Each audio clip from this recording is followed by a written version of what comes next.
आज विरोधकांमध्ये पण काय उमेदवार उभे आहेत ज्याने आपल्या तालुक्यामध्ये 25 वर्ष सत्ता भोगली, त्यांच्या आज कुटुंबातील त्या ठिकाणी मुलगी उमेदवार आहे। आज या ठिकाणी त्यांना निवडणुकीला समोर जाताना विकासाचा एकही मुद्दा नाही। आमदार साहेब या ठिकाणी जाहीरपणे सांगू शकतील, मी या तालुक्यासाठी 4 वर्षात एवढी कामं केली, परंतु ढोबळे सरांनी सांगावं या 25 वर्षाच्या काळामध्ये मी हे मोठं काम केलं, परंतु त्यांच्याकडे एकही मोठं काम केल्याचा पुरावा नाही। आम्ही सुद्धा आपण सर्वजण असेल, आम्हाला मतदान जसं कळतंय तसं 25 वर्षात आपण सगळ्यांनी ढोबळे सरच्या पाठीमागे उभारलो, परंतु काय काम केलं? फक्त लोकांमध्ये भांडणं लावायची, जाती जातीमध्ये तेढ निर्माण करायची। ज्या डॉक्टर बाबासाहेब आंबेडकरांनी आपल्याला संविधान दिलं, ज्या संविधानामुळे आज ढोबळे सर 25 वर्ष आमदार झाले, मंत्री झाले, हजारो शिक्षण संस्थेचे मालक झाले।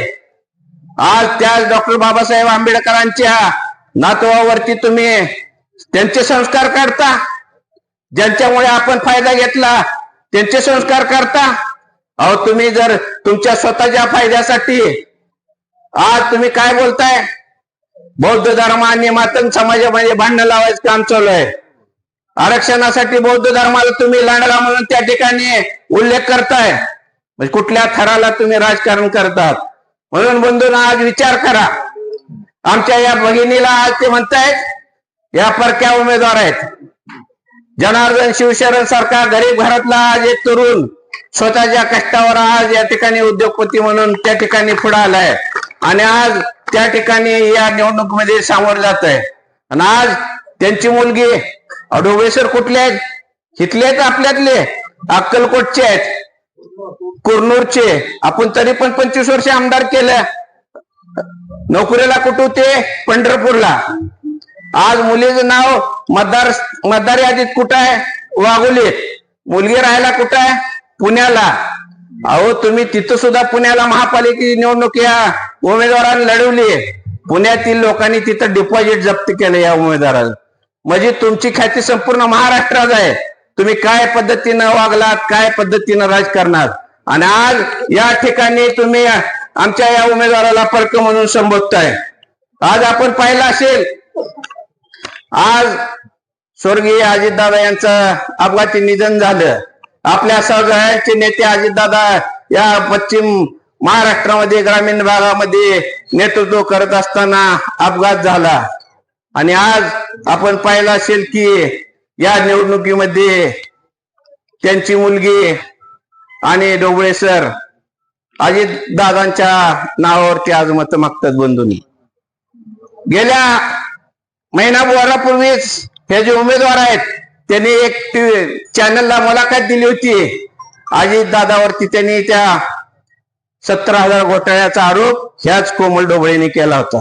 तुमची लायकी नसताना जर तुम्ही अजितदादाबद्दल त्याबद्दल बोलत असाल, ढोबळे सरांनी अनेक वेळा गेल्या वर्षभरामध्ये स्वर्गीय अजितदादाबद्दल नाही त्या खालच्या पातळीवरती टीका केली।